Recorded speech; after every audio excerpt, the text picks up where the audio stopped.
Hey guys, welcome back to maths MMJ channel. ಯೋಚನೆ ಮಾಡ್ತಿದ್ದೀರಾ, ಇನ್ನು 2 ದಿನದಲ್ಲೇ ಮ್ಯಾಥ್ಸ್ ಎಕ್ಸಾಮ್ ಇದೆ, ನಾನು ಏನೂ ಓದಿಲ್ಲ, ಇಲ್ಲ ನನಗೆ ಕಾನ್ಫಿಡೆಂಟೇ ಇಲ್ಲ, ನಾನು ನಿಜವಾಗ್ಲೂ ಸ್ಕೋರ್ ಮಾಡ್ಬೋದಾ, ನಾನು ನಿಜವಾಗ್ಲೂ 60+ ಸ್ಕೋರ್ ಮಾಡ್ಬೋದಾ ಅಂತ.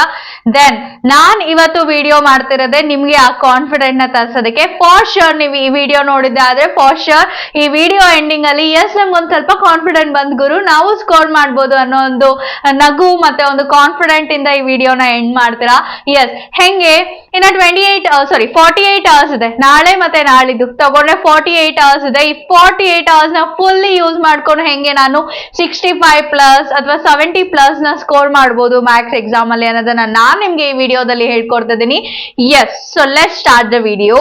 ಈಗ 2 ದಿನ ಇದೆ ಹೌದಲ್ವಾ? So let me consider day 1 and day 2. ನಾಳೆ ಡೇ 1, ನಾಳಿದ್ದು ಡೇ 2 ಆಯ್ತಾ. ಸೊ ಈಗ ಡೇ 1 ಅಲ್ಲಿ ನಾನು ಏನೇನ್ ಮಾಡ್ಬೇಕು, ಡೇ 2 ಅಲ್ಲಿ ಏನೇನ್ ಮಾಡ್ಬೇಕು to get the maximum scores ಅಂತ ನಾನು ನಿಮ್ಗೆ ಹೇಳ್ಕೊಡ್ತೀನಿ. So first starts with part E ಆಯ್ತಾ. ಪಾರ್ಟ್ ಇ ಇಂದ ಸ್ಟಾರ್ಟ್ ಮಾಡಿ. ಡೇ 1 ನಾಳೆ ಏನೂ ಓದಿಲ್ಲ ಅಂದ್ರೂ ನೋ ಪ್ರಾಬ್ಲಮ್ ಗುರು, ಅಫ್ಕೋರ್ಸ್ ನೀವು ಚೆನ್ನಾಗಿ ಸ್ಕೋರ್ ಮಾಡ್ಬೋದು. ಸೊ ಪಾರ್ಟ್ ಇ ನಲ್ಲಿ ಅಫ್ಕೋರ್ಸ್ ಎಲ್ಲರಿಗೂ ತುಂಬಾ ಇಷ್ಟ ಆಗೋದು LPP. ಸೊ LPP ಒಂದು ಸ್ಕೋರ್ ಮಾಡಿ 6 ಮಾರ್ಕ್ಸ್ ಬಂತ. LPP ಸಾಲ್ವ್ ಮಾಡಿ, ಎಲ್ಲಾ ಪ್ರಾಬ್ಲಮ್ಸ್ ಸಾಲ್ವ್ ಮಾಡಿ, ಟೆಕ್ಸ್ಟ್ ಬುಕ್ ಅಲ್ಲಿ ಇರುವಂತದ್ದು ಎಕ್ಸರ್ಸೈಸ್, ಫಸ್ಟ್ ಎಕ್ಸರ್ಸೈಸ್ ಅಲ್ಲಿ ಸಾಲ್ವ್ ಮಾಡಿದ್ರೆ ಸಾಕು, 6 ಮಾರ್ಕ್ಸ್ ಬಂತು. ಇನ್ನೊಂದು ಯಾವ್ದಪ್ಪ, ಕಂಟಿನ್ಯೂಟಿ ಅಂಡ್ ಡಿಫರೆನ್ಷಿಯಬಿಲಿಟಿನ ಸಾಲ್ವ್ ಮಾಡಿ, ಅದರಲ್ಲಿ 4 ಮಾರ್ಕ್ಸ್ ಬಂತು. ಸೊ ಏನೂ ಗೊತ್ತಿಲ್ಲದೆ ಇರೋರು ಪಾರ್ಟ್ ಇ ನಲ್ಲಿ LPP ಮತ್ತೆ ಕಂಟಿನ್ಯೂಟಿಯಲ್ಲಿರೋ 5-6 ಪ್ರಾಬ್ಲಮ್ ನ ಸಾಲ್ವ್ ಮಾಡಿದ್ರೆ 6+4 ಎಷ್ಟಾಯ್ತು, 10 ಮಾರ್ಕ್ಸ್ ನಮ್ಗೆ ಸ್ಕೋರ್ ಮಾಡಿದ್ದಾಯ್ತು ಆರಾಮಾಗಿ. ಸೊ ನಾಳೆ ಬೆಳಗ್ಗೆ ಎದ್ದಿದ ತಕ್ಷಣ ಏನು ಮಾಡೋ ನೆಸೆಸರಿ ಇಲ್ಲ, ಪಾರ್ಟ್ ಎ ಓದ್ಬಿಟ್ಟು ಇ ಓದ್ಬಿಟ್ಟು ಆರಾಮಾಗಿ 10 ಮಾರ್ಕ್ಸ್ ನ ಸ್ಕೋರ್ ಮಾಡ್ಬೋದು. ಹೌ ಈಸಿ, 10 ಮಾರ್ಕ್ಸ್ ಬಂದ್ಬಿಡ್ತು ನಮ್ಗೆ. ಸರ್ಪ್ರೈಸಿಂಗ್ ಬಟ್ ಸ್ಟಿಲ್ ಏನೂ ಇಲ್ದೇ ಇರೋರು 10 ಮಾರ್ಕ್ಸ್ ಬಂದ್ಮೇಲೆ ಬರೋ ಕಾನ್ಫಿಡೆಂಟೇ ಬೇರೆ ಹೌದಲ್ವಾ? ಹಂಗೆ ಸೊ ಪಾರ್ಟ್ ಇ ಇಂದ ಸ್ಟಾರ್ಟ್ ಮಾಡಿ, 10 marks is in your hand ನಾವ್ ಆಯ್ತಾ. ನೆಕ್ಸ್ಟ್ ಏನ್ ಮಾಡುದು, ಪಾರ್ಟ್ ಡಿ ಗೆ ಹೋಗಿ ಆಯ್ತಾ. ಪಾರ್ಟ್ ಡಿ ಹೋಗಿ ನಾನು ಏನೇನ್ ಓದ್ಲಿ ಮ್ಯಾಮ್ ಅನ್ನೋದನ್ನ ನಾನು ಆಲ್ರೆಡಿ ವಿಡಿಯೋ ಮಾಡಿ ಅಪ್ಲೋಡ್ ಮಾಡಿದೀನಿ. ಇಂಪಾರ್ಟೆಂಟ್ ಕ್ವಶನ್ ನ ವಿಡಿಯೋ ಮಾಡಿ ಅಪ್ಲೋಡ್ ಮಾಡಿದೀವಿ ನಮ್ಮ ಚಾನಲ್ ಅಲ್ಲಿ. ಹೋಗಿ ನೋಡಿದ್ರೆ ಡೆಫಿನೆಟ್ಲಿ ನಿಮ್ಗೆ ಅರ್ಥ ಆಗುತ್ತೆ ಪಾರ್ಟ್ ಡಿ ನಲ್ಲಿ ಯಾವ್ಯಾವ ಕ್ವಶನ್ ನ ಚೂಸ್ ಮಾಡ್ಬೇಕು, ಯಾವ್ಯಾವ ಪಾರ್ಟ್ ಅಲ್ಲಿ ಯಾವ್ಯಾವ ಕ್ವಶನ್ಸ್ ನ ಚೂಸ್ ಮಾಡ್ಕೊಬೇಕು, ಈ ಕ್ವಶನ್ಸ್ ಗೆ ಇಂಪಾರ್ಟೆಂಟ್ ಕ್ವಶನ್ಸ್ ಯಾವ್ದು ಅನ್ನೋದನ್ನೆಲ್ಲ ನಾವು ಅಪ್ಲೋಡ್ ಮಾಡಿದೀವಿ. ಸೊ ಅಫ್ಕೋರ್ಸ್ ನೀವು ಆ ವಿಡಿಯೋ ನೋಡಿದ್ದೆ ಆದ್ರೆ ಪಾರ್ಟ್ ಡಿ ನಲ್ಲಿ ಯಾವ 4 ಕ್ವಶನ್ಸ್ ನ ಅಟೆಂಡ್ ಮಾಡ್ಬೇಕು ಅಂತ ಗೊತ್ತಾಗುತ್ತೆ. ಸೊ ಇನ್ನೊಂದ್ಸಲ ಹೇಳ್ಬೇಕು ಅಂದ್ರೆ ಮ್ಯಾಟ್ರಿಸಸ್ ಇಂದ ಒಂದು ಕ್ವಶನ್ ಬರೀತೀರಾ, 1 ಕ್ವಶನ್. ಡಿಟರ್ಮಿನೆಂಟ್ಸ್ ಇಂದ ಒಂದು ಕ್ವಶನ್ ಬರೀತೀರಾ, ಡಿಫ್ರೆನ್ಸಿಯೇಷನ್ ಇಂದ ಒಂದು ಕ್ವಶನ್ ಬರೀತೀರಾ, ಅಂಡ್ 3D ಜಾಮೆಟ್ರಿ ಡಿರೈವೇಶನ್ ಇಂದ ಒಂದು ಕ್ವಶನ್ ಬರೀತೀರಾ ಹೌದಲ್ವಾ? ಸೊ ಎಷ್ಟು ಕ್ವಶನ್ಸ್ ಆಯ್ತು, 4 ಕ್ವಶನ್ ಬರಿಬೇಕಿರೋದು. 4 ಕ್ವಶನ್ ಬರೆದ್ರೆ ನಿಮ್ಗೆ ಎಷ್ಟು ಮಾರ್ಕ್ಸ್ ಸಿಗುತ್ತೆ, 20 ಮಾರ್ಕ್ಸ್. ಸೊ ಟೋಟಲಿ ಎಷ್ಟಾಯ್ತು ಇವಾಗ, 30 ಮಾರ್ಕ್ಸ್ ಆಗೋಯ್ತು. ಬೆಳಿಗ್ಗೆ ಎದ್ದ ತಕ್ಷಣ ಪಾರ್ಟ್ ಇ ಓದ್ತೀವಿ, ಆಮೇಲೆ ಪಾರ್ಟ್ ಡಿ ಓದ್ತೀವಿ. So totally 30 marks is in your hand now. So happy ಹೌದಲ್ವಾ? So next will go for part C. So ನಾಳೆನೆ ಪಾರ್ಟ್ ಸಿ ನು ಕಂಪ್ಲೀಟ್ ಮಾಡ್ಬಿಡಿ, ಆರಾಮಾಗಿ ಕಂಪ್ಲೀಟ್ ಮಾಡ್ಬೋದು ಆಯ್ತಾ. ಇಲ್ಲಿ 2 ಮೇನು, ಇಲ್ಲಿ ಒಂದು 4 ಮೇನ್. ಎಷ್ಟು ಮೇನ್ಸ್ ಆಯ್ತು, 6 ಮೇನ್ಸ್ ಆಯ್ತು. 6 ಮೇನ್ಸ್ ನಾವು ಅಪ್ಲೋಡ್ ಮಾಡಿರೋ ಇಂಪಾರ್ಟೆಂಟ್ ಕ್ವಶನ್ ನೋಡ್ಬಿಟ್ರೆ ಅಂತೂ ಇನ್ನ ಈಸಿ ಆಗ್ಬಿಡುತ್ತೆ ಹೌದಲ್ವಾ? ಸೊ ಇಷ್ಟು ಓದಿದ್ರೆ ಸಾಕು, ನಿಮ್ಗೆ ಎಷ್ಟು ಮಾರ್ಕ್ಸ್ ಬಂತು, 30 ಮಾರ್ಕ್ಸ್ ಬಂತು. ಈಗ ಪಾರ್ಟ್ ಸಿ ಹೋಗೋಣ. ಪಾರ್ಟ್ ಸಿ ಅಲ್ಲಿ ಬರಿಬೇಕಾಗಿರೋದು 6 ಕ್ವಶನ್ಸ್ ಹೌದಲ್ವಾ? ಸೊ ನಾನ್ ನಿಮ್ಗೆ ಏನ್ ಸಜೆಸ್ಟ್ ಮಾಡ್ತೀನಿ, ITF ಇಂದ ಒಂದು ಕ್ವಶನ್ ಬರೀರಿ ಆಯ್ತಾ. ಸೊ ಮ್ಯಾಟ್ರಿಸಸ್ ಇಂದ ಒಂದು ಕ್ವಶನ್ ಬರೀರಿ ಆಯ್ತಾ. ಅದಾದ್ಮೇಲೆ ಡಿಫ್ರೆನ್ಸಿಯೇಷನ್ ಇಂದ 2 ಕ್ವಶನ್ ಬರುತ್ತೆ, 2 ಬರೀರಿ ಯಾಕಂದ್ರೆ ಈಸಿ ಇರುತ್ತೆ ಆಯ್ತಾ. ಡಿಫ್ರೆನ್ಸಿಯೇಷನ್ ಇಂದ 2 ಕ್ವಶನ್ಸ್ ಬರುತ್ತೆ, 2 ಕ್ವಶನ್ಸ್ ಬರುತ್ತೆ, ಆರಾಮ್ಸೆ ಬರಿಬಹುದು. So no problems at all. So next AOD ಇಂದ ಬರುತ್ತೆ, ಅದು ಬೇಕಾದ್ರೆ ಬರೀರಿ, ಇಲ್ಲಾಂದ್ರೆ no problem. So next vectors ಇಂದ 2 ಕ್ವಶನ್ಸ್ ಬರುತ್ತೆ, ವೆಕ್ಟರ್ಸ್ ಇಂದ 2 ಕ್ವಶನ್ಸ್ ನ ಬರೀರಿ ಆರಾಮಾಗಿ. ಇನ್ನೊಂದು ಎಕ್ಸ್ಟ್ರಾ ಬೇಕು ಅಂದ್ರೆ 3D ಜಾಮೆಟ್ರಿ ಇಂದ ಒಂದು ಕ್ವಶನ್ ಬರೀರಿ ಎಕ್ಸ್ಟ್ರಾ ಆಯ್ತಲ್ಲ. ಸೊ ಎಷ್ಟು ಕ್ವಶನ್ಸ್ ಆಯ್ತು? 1 + 1 2 4 6 7. ನಾವು ಬರಿಬೇಕಾಗಿರೋದು ಎಷ್ಟು ಕ್ವಶನ್?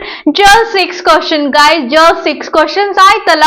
ITF ಇಂದ ಒಂದು ಕ್ವಶನ್, ಮ್ಯಾಟ್ರಿಸಸ್ ಇಂದ ಒಂದು ಕ್ವಶನ್, ಡಿಫ್ರೆನ್ಸಿಯೇಷನ್ ಇಂದ 2 ಕ್ವಶನ್, ವೆಕ್ಟರ್ಸ್ ಇಂದ 2 ಕ್ವಶನ್, 3D ಜಾಮಿಟ್ರಿ ಇಂದ 1 question. Of course very simple. Vectors ಅಂತೂ ಒಂದು ಗೊತ್ತೇ ಗೊತ್ತು ನಮ್ಗೆ, ಏನಾದ್ರು ಸೆಕ್ಷನ್ ಫಾರ್ಮುಲಾ ಡಿರೈವೇಶನ್ ಅಥವಾ ಸೆಕ್ಷನ್ ಫಾರ್ಮುಲಾ ಡಿರೈವೇಶನ್ ಮೇಲೆ ಪ್ರಾಬ್ಲಮ್ ಒಂದು ಬಂದೇ ಬರುತ್ತೆ. 3D ಜಾಮಿಟ್ರಿ ಅಂದ್ರೆ angle between the 2 lines are distance between the 2 lines ಮೇಲೆ ಒಂದು ಪ್ರಾಬ್ಲಮ್ ಕೇಳ್ತಾರೆ. ವೆರಿ ಈಸಿ ಹೌದಲ್ವಾ? ಸೊ ಈಗ ಎಷ್ಟು ಮಾರ್ಕ್ಸ್ ಬಂತು ನಮ್ಗೆ? ಪಾರ್ಟ್ ಸಿ ಇಂದ 6 ಕ್ವಶನ್ಸ್ ಬರೀತೀವಿ. Each carries 3 marks. ಎಷ್ಟಾಯ್ತು? 18 ಮಾರ್ಕ್ಸ್. 30 + 18 ಎಷ್ಟಾಯ್ತು? ಸೊ ಟೋಟಲ್ 48 ಮಾರ್ಕ್ಸ್ ಬಂತು ಡೇ ಒನ್ ಅಲ್ಲೇ ಎಷ್ಟು ಮಾರ್ಕ್ಸ್ ಸ್ಕೋರ್ ಮಾಡಿದ್ವಿ ನಾವು? 48 ಮಾರ್ಕ್ಸ್. ಓ ಮೈ ಗಾಡ್, ಏನು ಓದಿಲ್ದೇ ಇರೋರು ಒಂದು ದಿನದಲ್ಲೇ ಓದಿ 48 ಮಾರ್ಕ್ಸ್ ಸ್ಕೋರ್ ಮಾಡ್ತಾರೆ ಅಂದ್ರೆ ಈಸಿ ಟಾಸ್ಕಾ? ಇಲ್ಲ ತಾನೆ? ಎಸ್. ಸೊ ಡೇ ಒನ್ ಅಲ್ಲಿ ನಮ್ಮ ಈ ಎಲ್ಲಾ ಟಾಸ್ಕ್ ನು ಕಂಪ್ಲೀಟ್ ಮಾಡಿ. ಸೊ ಟೋಟಲಿ ಎಷ್ಟು ಮಾರ್ಕ್ಸ್ ಇದೆ ನಮ್ ಕೈಲಿ ಇವಾಗ? 48 ಮಾರ್ಕ್ಸ್ ಇದೆ. ಇನ್ ಡೇ ಟೂ ನಲ್ಲಿ ಇನ್ನೊಂದ್ ಸ್ವಲ್ಪ ಎಕ್ಸ್ಟೆಂಡ್ ಮಾಡಿದ್ರು 60-65 ಬಂದೇ ಬರುತ್ತೆ ಅಲ್ವಾ? ಎಸ್. ನೆಕ್ಸ್ಟ್ ಡೇ 2 ಅಲ್ಲಿ ಸ್ಟಾರ್ಟ್ ಮಾಡ್ಬೇಕಾಗಿರೋದು ನಾವು ಪಾರ್ಟ್ ಡಿ, ಆಯ್ತಾ? ಸಾರಿ, ಪಾರ್ಟ್ ಬಿ ಅನ್ನ ಸ್ಟಾರ್ಟ್ ಮಾಡ್ಬೇಕು. ಸೊ ಪಾರ್ಟ್ ಬಿ ಅಲ್ಲಿ ಅಗೇನ್ ITF ಇಂದ ಒಂದು ಕ್ವಶನ್ ಕೇಳ್ತಾರೆ, ಹೌದಲ್ವಾ? ಡಿಟರ್ಮಿನೆಂಟ್ಸ್ ಇಂದ ಒಂದು ಕ್ವಶನ್ ಕೇಳ್ತಾರೆ ಗೈಸ್. ಅಂಡ್ ನಾನು ಮೆನ್ಷನ್ ಮಾಡಿದೀನಿ ಯಾವ ಕ್ವಶನ್ ಕೇಳ್ತಾರೆ, ಏನೇನ್ ಇಂಪಾರ್ಟೆಂಟ್ ಎಲ್ಲವನ್ನ ನಾನು ಮೆನ್ಷನ್ ಮಾಡಿದೀನಿ. ಸೊ ಡೋಂಟ್ ಫರ್ಗೆಟ್ ವಾಚಿಂಗ್ ಆ ವಿಡಿಯೋಸ್, ಆಯ್ತಾ? ಸೊ ಡಿಟರ್ಮಿನೆಂಟ್ಸ್ ಇಂದ ಒಂದು ಕ್ವಶನ್ ಕೇಳ್ತಾರೆ. ಡಿಫ್ರೆನ್ಸಿಯೇಷನ್ ಇಂದ ಅಫ್ಕೋರ್ಸ್ 2 ಇರುತ್ತೆ.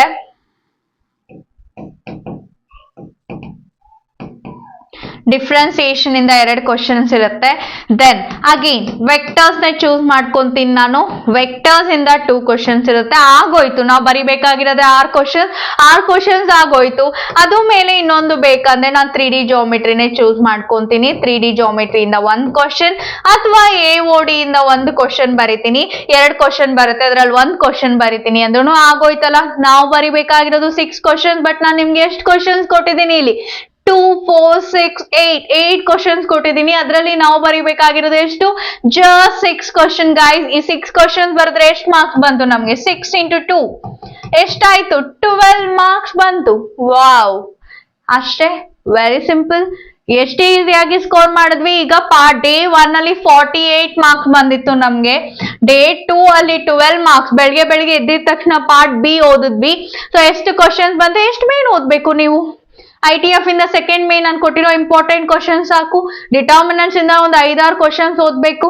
ಡಿಫ್ರೆನ್ಸಿಯೇಷನ್ 2 ಮೇನ್ ಇದೆ. ಅಫ್ಕೋರ್ಸ್ ಡಿಫ್ರೆನ್ಸಿಯೇಷನ್ ಈಸಿ ಇರುತ್ತೆ, ನಿಮ್ಗೆಲ್ಲ ಗೊತ್ತಿರುತ್ತೆ, ಆರಾಮಾಗಿ ಮಾಡ್ಬೋದು. ವೆಕ್ಟರ್ಸ್ ಆಲ್ರೆಡಿ 3 ಮಾರ್ಕ್ಸ್ ಓದಿರ್ತೀವಿ, ಅದನ್ನೇ 2 ಮಾರ್ಕ್ಸ್ ಅಲ್ಲೂ ಕೇಳ್ತಾರೆ, ಆರಾಮಾಗಿ ಬರಿಬಹುದು. 3D ಜಾಮಿಟ್ರಿ 3 ಮಾರ್ಕ್ಸ್ ಏನ್ ಓದಿರ್ತೀವಿ ಅದನ್ನೇ 2 ಮಾರ್ಕ್ಸ್ ಗೂ ನಾವು ಮತ್ತೆ ರಿವೈಸ್ ಮಾಡಬೇಕು. Very simple. AOD ಏನ್ ಕೊಡ್ತಾರೆ? ವೆರಿ ಸಿಂಪಲ್ ಸ್ಟೇಟ್ಮೆಂಟ್ ಪ್ರಾಬ್ಲಮ್ಸ್ ಕೊಡ್ತಾರೆ. Area of a triangle related or cube related, find the interval in which the function is increasing decreasing, ಈ ತರ ಕ್ವಶನ್ಸ್ ಕೇಳ್ತಾರೆ. Very simple. ಈಗ 48 + 12 ಎಷ್ಟಾಯ್ತು? 60 ಮಾರ್ಕ್ಸ್ ಸ್ಕೋರ್ ಮಾಡಾಯ್ತು ನಾವು, ಹೌದಲ್ವಾ? Very easily. Just day 1 day 2 ನಲ್ಲಿ ನಾವು 60 ಮಾರ್ಕ್ಸ್ ನ ಸ್ಕೋರ್ ಮಾಡಿದಾಯ್ತು. ಮ್ಯಾಮ್ ಡೇ 2 ನಲ್ಲಿ ಇಷ್ಟೇನಾ ನಮ್ ಟಾಸ್ಕ್? ಇಷ್ಟು ಓದ್ಬಿಟ್ಟು ನಾವು ಆರಾಮಾಗಿರ್ಬೋದಾ? ಯಾಕೆ ಆರಾಮಾಗಿರ್ತೀರಾ? ಇನ್ನ ಒಂದ್ 10 ಮಾರ್ಕ್ಸ್ ಸ್ಕೋರ್ ಮಾಡಿ ನಮ್ಮ ಮ್ಯಾಥ್ಸ್ MMJ ಚಾನೆಲ್ ನೋಡ್ಬಿಟ್ಟು ನಾವು ಎಷ್ಟೊಂದು ಚಾಪ್ಟರ್ MCQs ನ ಅಪ್ಲೈ ಮಾಡಿದೀವಿ. You can watch those videos. MCQs ಇಂದ ಇನ್ನೊಂದು 10 ಮಾರ್ಕ್ಸ್ ಬರಲ್ವಾ? 20 ಮಾರ್ಕ್ಸ್ ಅನ್ಕೊಳ್ಳಿ. 15 MCQs and 5 fill in the blank. ಅದ್ರಲ್ಲಿ ಹಂಗು ಹಿಂಗು ಮಾಡಿ ಒಂದು 10 ಮಾರ್ಕ್ಸ್ ಬಂದ್ಬಿಟ್ರು. ಎಷ್ಟಾಯ್ತು? 60 + 10 ಮಾರ್ಕ್ಸ್. ಓ ಮೈ ಗಾಡ್, ಎಷ್ಟಾಯ್ತು? 70 ಮಾರ್ಕ್ಸ್. 70 out of 80. ಯಾರಿಗುಂಟು ಯಾರಿಗಿಲ್ಲ, ಹೌದಲ್ವಾ? ಈ 10 ಮಾರ್ಕ್ಸ್ ಬರೋದು MCQs and fill in the blanks ಇಂದ, ಆಯ್ತಾ? So don't forget to watch ಆ ವಿಡಿಯೋಸ್. ಎಲ್ಲ MCQs and fill in the blanks sessions ಮಾಡ್ತೀನಿ. Solve 10 sets of fill in the blanks with me ಅಂತ. So you can watch that and score marks from fill in the blanks also. ಈಗ ಗೊತ್ತಾಯ್ತಲ್ಲ maths ಅಲ್ಲಿ score ಮಾಡೋದು ಎಷ್ಟು easy ಅಂತ, ಹೌದು ತಾನೆ? It's it difficult? Not at all difficult. ಸಖತ್ easy guys. So you just have to make a hope. You just have to trust yourself. Like hard work ಮಾಡಿ 2 ದಿನ ಫಾರ್ ಶೋರ್ ನೀವು 65+ ಆರಾಮ್ಸೆ ಸ್ಕೋರ್ ಮಾಡ್ಬೋದು maths ಅಲ್ಲಿ. Only the thing ಏನ್ ಮಾಡ್ಬೇಕಾಗಿರೋದು, ನಿಮ್ಮಲ್ಲಿ ನೀವೇ ಕಾನ್ಫಿಡೆಂಟ್ ಇಡಿ, ನನ್ನ ಕೈಲಿ ಸಾಧ್ಯ ಅನ್ನೋ ಒಂದು ನಂಬಿಕೆ ಇಡಿ. ಅಂಡ್ ನಮ್ಮ ಮ್ಯಾಥ್ಸ್ MMJ ಚಾನಲ್ ಅಲ್ಲಿ ಅಪ್ಲೋಡ್ ಮಾಡಿರೋ ಇಂಪಾರ್ಟೆಂಟ್ ಕ್ವಶನ್ಸ್ ನ ನೋಡಿ ಫಾರ್ ಶೋರ್ ನೀವು ಈಸಿಯಾಗಿ ತುಂಬಾ ಚೆನ್ನಾಗಿ ಸ್ಕೋರ್ ಮಾಡ್ಬೋದು. ಎಸ್, ಇನ್ನ ಮುಂದೆ ಇನ್ನ ಚೆನ್ನಾಗಿರೋ ವಿಡಿಯೋಸ್ ಬರ್ತಾ ಹೋಗುತ್ತೆ. ಫಾರ್ ದ್ಯಾಟ್ ಈ ವಿಡಿಯೋ ಲೈಕ್ ಇಷ್ಟ ಆಗಿದ್ರೆ don't forget to subscribe, like and comment to our channel. Thank you so much.